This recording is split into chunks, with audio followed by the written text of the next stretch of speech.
What's going on, Washington fans? Welcome to Covering the Commanders with your boy Josh Taylor. This is the new YouTube channel as people are still moving over here. So make sure you are subscribed because I have a lot of content coming up. But on this video, I wanted to talk about an interesting little insight that Dan Quinn gave us with his latest TV appearance, where he answered a lot of questions.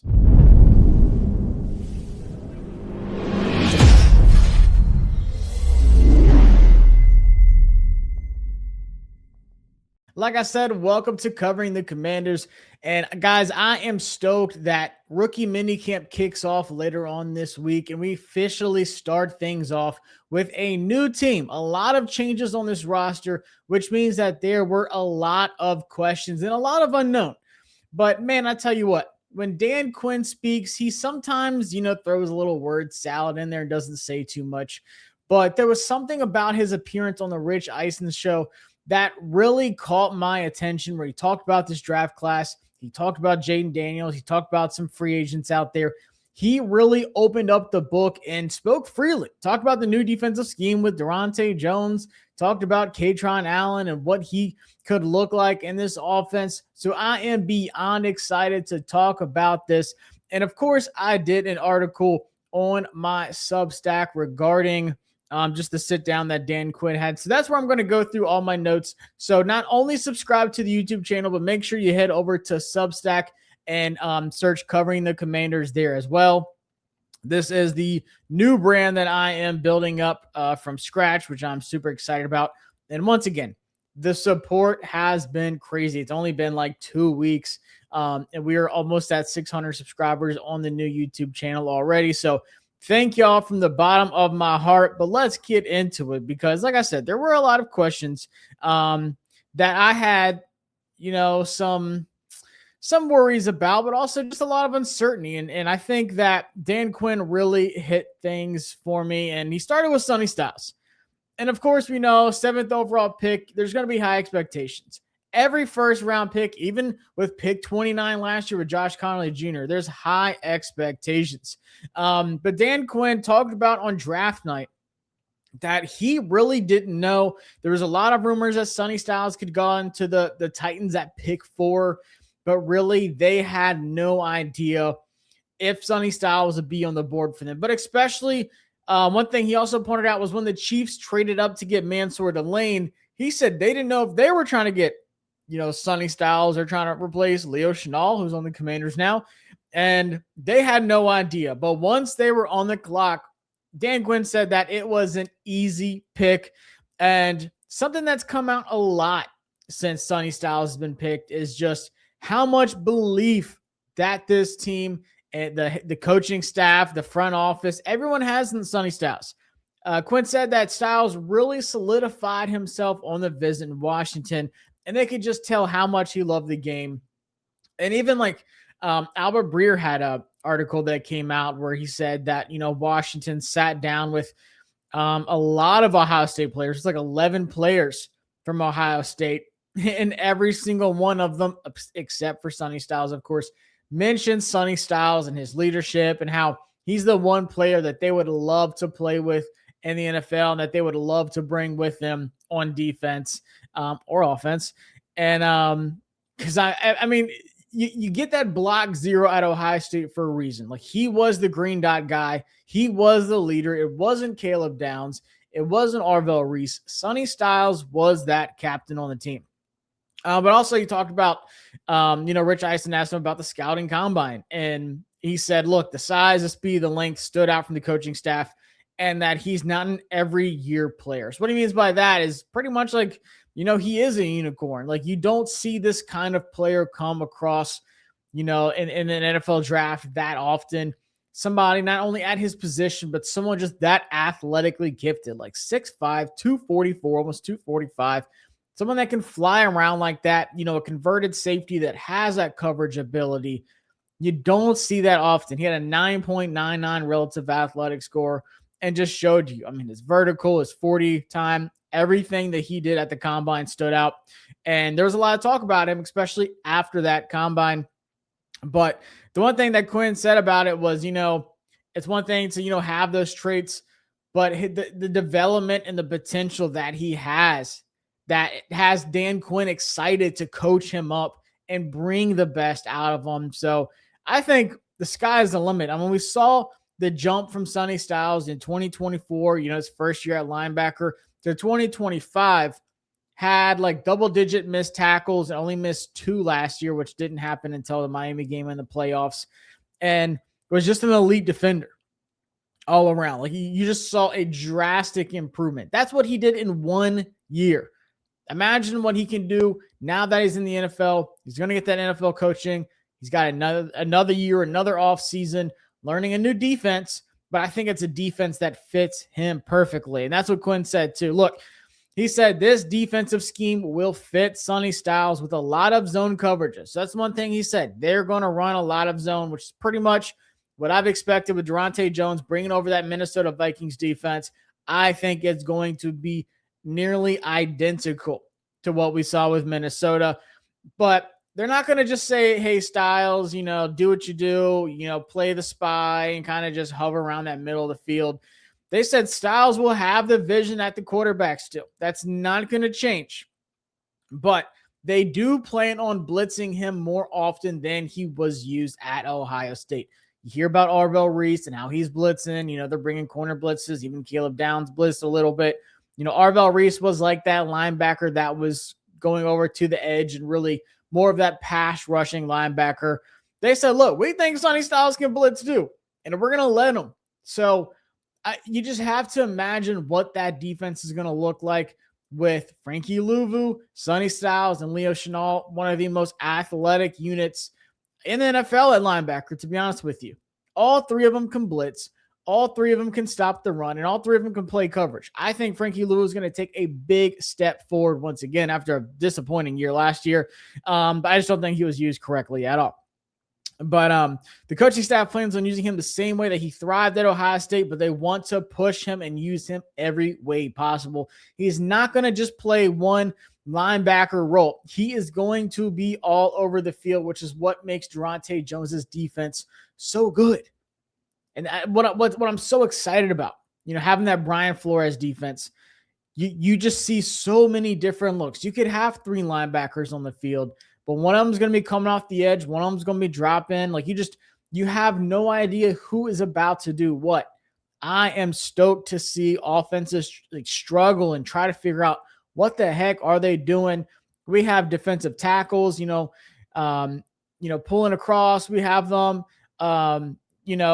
dropping linebackers. Sometimes you see an edge drop back into coverage on this defense. Like there's so much corner blitzes, safety blitzes. You just have so much coming at you and changing up on every single play. You're not going to see the same thing. But one of the most notable things that Quinn's actually said like 2 or 3 times now is that they plan on giving Styles the green dot in practice. And what that is he is the communicator. When you have that green dot, you are the one getting the plays. You're putting everyone in position on defense. You're telling everyone what to do. They said we plan on doing that in practice. And I'm not surprised. I would expect him to be the green dot guy. And I think he's going to pick it up quickly. They know that they have a leader on defense now with Sonny Styles. They know that they have their Jayden Daniels on defense. Someone that can elevate the people around him. That's why you drafted Sonny Styles 7th overall. I think he's going to thrive with that green dot in practice. You're going to see it in preseason. And I think he goes into the regular season with that green dot. Now, I do want to jump into the 2026 NFL draft class, the rest of it now, because he went through and really talked about every single player. He said, look, Antonio Williams has elite quickness in his breaks and will play in the slot and outside as well, which is what Adam Peters told us after they picked him. I do not see Antonio Williams just being some slot demon where it's just, hey, do your thing. He is going to play more outside than people realize. When he had his best season at Clemson in 2024, when he turned into wide receiver 1 of this draft class, where he was a first-round draft pick, he did play outside more. So what you're going to see is, as that Z spot, he's not going to be on the line. He's going to be back off the line. And you're going to see him go in motion. You're going to see a lot of in-motion routes. You're going to see him cut across the middle of the field and just just open the field up. He's going to take attention away from Chig Okonkwo, the tight end. He's going to take attention away from Terry McLaurin, but he's also going to get his own separation, and he is so good after the catch. And just talking about his elite quickness and his breaks, that's what makes him, in my opinion, the best route runner in this draft class, because he is already refined. You know, you see some guys like Jordan Tyson, he's a great route runner. He's kind of like a freestyler, though. Like, he's doing his own thing. He's, out there, he's rounding his routes a little bit. Antonio Williams is so precise and so detailed. I am right there with Dan Quinn. I think he has elite quickness in his breaks, and it's what helps him get open. But then also after the catch, don't just think he's going to be there in the slot. He's going to line up on the outside. He's going to move around a lot. Like you see with Amon-Ra St. Brown, where he's sometimes on the outside, he moves across, he's going, beneath routes and stuff like that. But he's also just going to just be an absolute weapon all over the field. And finally, somebody that can help break up the offense and spread things out. And I think Chig Okonkwo is not getting talked about enough, but when you have a wide receiver that's really good in the slot, that will move around and will take, say it's man coverage and he's in the slot, or he's motioning into the slot from the outside, and he's taken one of those defenders out of a certain area where Chig can run across and really break things open. It really does help a tight end like Chig Okonkwo, who is an absolute route runner and vertical threat as well, more of a receiving threat. I think Antonio Williams is going to be one of the best rookie wide receivers in the NFL next year. I think he's going to be a huge addition for Washington, and so does Dan Quinn. Now, Joshua Josephs. This is another guy that got crazy value on. Dan Quinn said he has great width, a great get off, and a great pass rush to him. Felt like he was a great pick to develop in the 5th round. Absolutely. This is a guy that was projected to go anywhere from like 60 to 90, and they got him in the 5th round. There's, things he needs to work on, of course. Sometimes he might not have the ideal weight. I think he's a better run defender than people are giving him credit for. The thing I do want to see with him is he was in this committee at Tennessee. Like, he wasn't just an every down guy and just playing a ton. I want to see what he looks like. I think he's going to have that same role. I think he's going to rotate in with Kayvon Chaisson. He's going to rotate in with Odafe Away, Charles Omenihu, Dorrance Armstrong. They have a lot of bodies now at edge. You're not going to just see the same people every single play. But I do think Joshua Josephs works his way onto the field and creates that kind of committee that he had at Tennessee. But I agree with Dan Quinn when you see his length, his arms, and how he's able to just stab, offensive tackles and push them back, and just like his wingspan. And he's just physically gifted. You can't teach that. So as those techniques start to get there, he's going to rely on the things that has helped him succeed, and it's traits that do translate right away. So I'm excited to see what Joshua Josephs does. But honestly, one of my favorite guys, like, I'm going to be over the moon for Kaytron Allen. And what Dan Quinn said makes me even more excited. It said being the all-time leading rusher at Penn State means something. It absolutely does. Especially when it's not like he was the running back one. Like, I know he was there longer than Saquon, but Saquon was the guy. Kaytron Allen was there with the Gatorade Player of the Year, one of the highest recruits in Nicholas Singleton. And he really stole the spotlight most of the time. I had the pleasure of covering Kaytron Allen his first 2 seasons at Penn State. He got there at the same time as Nicholas Singleton. And everyone's talking about Nicholas Singleton and what he's about to do and how he could, be a Heisman guy, how he can be the next Saquon. Kaytron Allen said, not too fast. I know Singleton's good, and we're a great committee, but I'm just as good as he is, even though it's not the same way. And he absolutely was. Like I said, half the time, these big runs and stuff like that, when they need a reliable back, they relied on Kaytron Allen. But Quinn also said that they will run a lot of zone on offense and that he fits that with his ability to put his foot in the ground. So I think inside zone runs is where Kaytron Allen is going to thrive. I'm not saying he's not going to do any outside zone runs because he's not more of a lateral guy. Like, let him run downhill, let him run some people over. People think just because he doesn't have this insane, straight line speed that he's not a threat. That's not the case at all.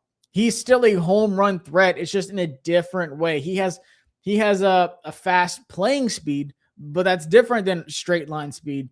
He processes things so fast. He will act like he's going, let's just say he's going down the C gap, and you'll see the linebackers washed his way, and the line starts headed that way. And he is so fast and decisive to put his foot in the ground, like Dan Quinn said, and get into that B gap, get into that A gap, and really just find the open lane. And if there is somebody there, 9 times out of 10, he's going to run him over. But I'm telling y'all right now, and it's nothing against Bill, I think Rachaad White's running back 1 because he can do it all. He has the experience in the NFL. He's a reliable runner, great receiving threat, and one of the best pass protecting running backs in the NFL as well. It's going to be hard to get him off the field. But I'm telling you, as of right now, without even seeing him run the ball, I think Kaytron Allen ends up as running back 2. I think he also leads the team in rushing touchdowns. It might be a hot take to some, but the upside of Kaytron Allen is absolutely there. And he doesn't fumble.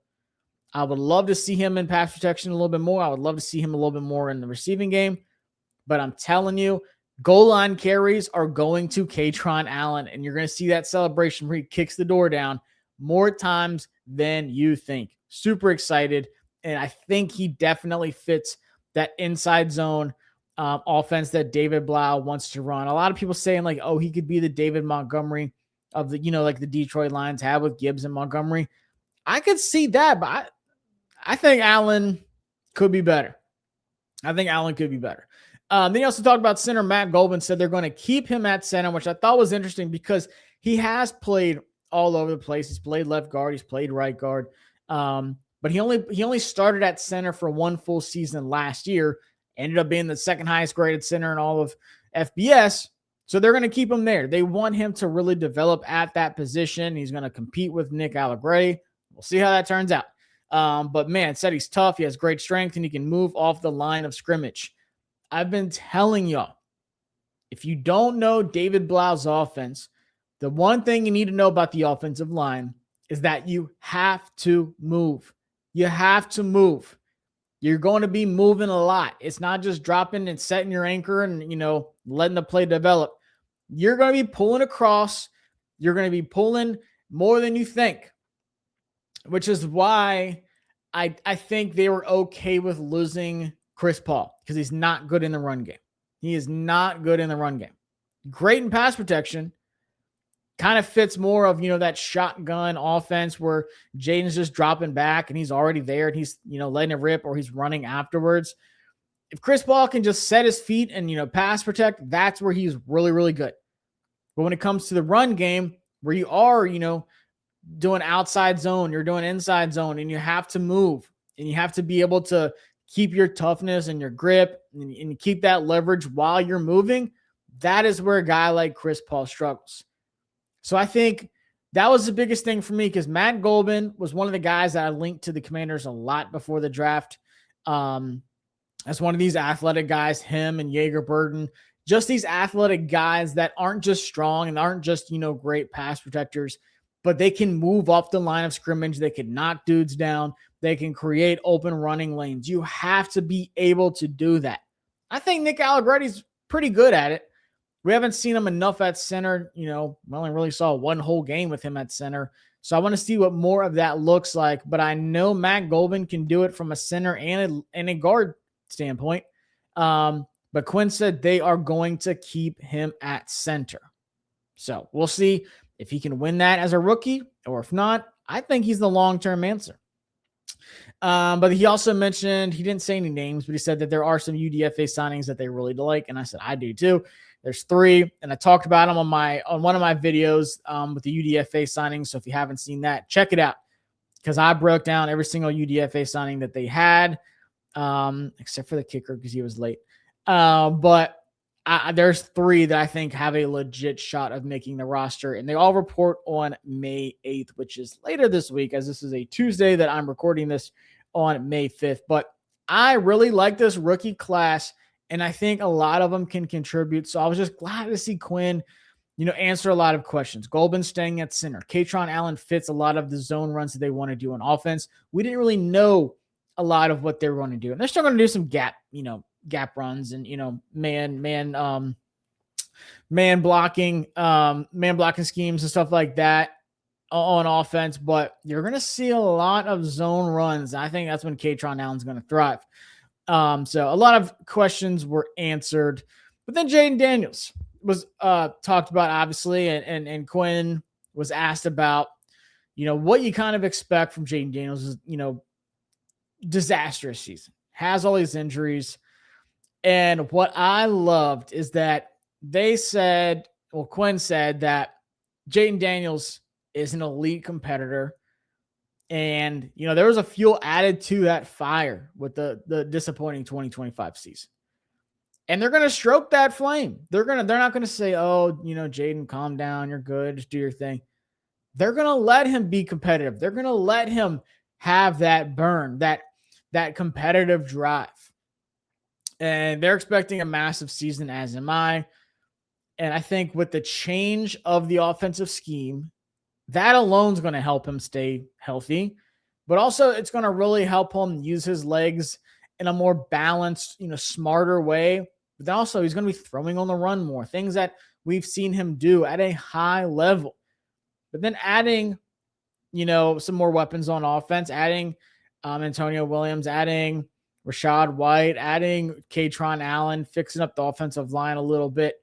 I am expecting a big jump, and I don't think they're done adding guys on offense. I think they could add another wide receiver, not even just Ayuk. Brandon Ayuk's not even a guarantee for me at this point. But I think once we see roster cuts and stuff happen, I think there's going to be some surprising wide receivers out there. And hey, we can take a fly on this guy and add some more outside depth for sure. But they said, look, they're expecting a big season out of Jayden Daniels. He's hungry. He's competitive. And they're going to let him be. They want him to be. They're not going to be like, oh, chill, Jayden. We're good. Just do your thing. Hey, man, you're pissed off at how bad last year was. Great. Make the most of it this season, and let's see that. And then the last thing that he talked about was bringing back free agents. Of course, Rich asked DQ, what about Bobby Wagner? What about Von Miller? And Quinn said, look, we are never going to close the door on players like that, which is what, I expect Quinn to say. And he really pinpointed the mentoring and just the share of knowledge that came from those guys and how much it helped. And when he said that, I thought about the 2024 playoffs against the Buccaneers. And we saw that mic'd up video with Bobby Wagner and how much he really did for the defense. How much he really did for the defense. They saw him with that fumble recovery and how he's hyped and how he's, giving the ball to Dom Hampton. And he's just really just helping bring that defense along. But I think Sonny Styles is going to be that guy next. I know he's not a veteran. He doesn't have that experience like Bobby Wagner does. But both Bobby and Von Miller, I don't see them coming back. With all the additions, they don't have any room in that edge room, to be honest with you, anymore. They already have a lot of one-year deal guys. But Chason, Amenahu, Dietrich Wise in 1 year. Dorrance Armstrong's on his last year. Odafe Oweh is the only guy under contract after next season. I don't see them adding Von Miller. And I don't see him wanting to come here with how much they've added this offseason. You invested a decent amount of money in Chason, and you threw a good bag at Odafe Oweh. I just don't see Von Miller coming back. And same with Bobby Wagner. You added Leo Chenal. You drafted Sonny Styles. You got Frankie Louvu. See what Jordan McGee's role is as linebacker 4 now. I don't think Bobby Wagner would want to come back with how crowded that room is. So, yes, you never close the door on players like that. If something happens, God forbid, you have them in your back pocket. But I think they're both looking to go out one more season with a bigger role. Or Von Miller's fine rotating in. But still, he just would not have the opportunities here like he did last year. But I'm telling you, I really enjoyed watching this video. Look up the Rich Eisen Show if you want to see the full video on YouTube. With Dan Quinn. Talked about a little bit more, but I pretty much summarized everything that he talked about. And I thought talking about the schemes, how they're going to use more zone on defense, because we saw some heavy man and they started to use a little bit more zone in the second half of the season, but then also the zone runs on offense. I thought he first time really saying specifically what they're going to do on offense and defense. You know, before it's like, oh, this is David Blau's scheme. Oh, this is going to be Durante Jones's defense. Like, what does that look like? So it's good to hear that. It was good to hear like how they feel about Jayden Daniels and you know, his mindset going into the season. But then also this rookie class. This rookie class has a lot of potential to do some damage. But make sure you are subscribed to the Substack because that's not the only article that I had out. Obviously, I've done a lot more stuff. Did one last one on Brandon. Now you can tell something actually happens. Did a mailbag. Answered a lot of questions from the fans on Twitter or X or whatever you want to call it. And then, of course, like I said, rookie minicamp is in 3 days. So looking forward to that. I'll do a rookie expectation and maybe like a stat prediction article and video. So don't miss out on that. I'm telling y'all, every subscriber on both the Substack and the YouTube channel makes such a difference. This is my full-time job now. Y'all have my full attention. It's something that y'all have been begging me for. And honestly, I'm beyond ready to do it. So like I said, the support has been insane already. Even the support on social media, people reaching out to me and, you know, giving me a shout out on Twitter and stuff like that. I cannot thank y'all enough. So please make sure you hit that subscribe button. Got some collabs coming up. Got one big thing I'm trying to finalize when this person is available before things really kick off.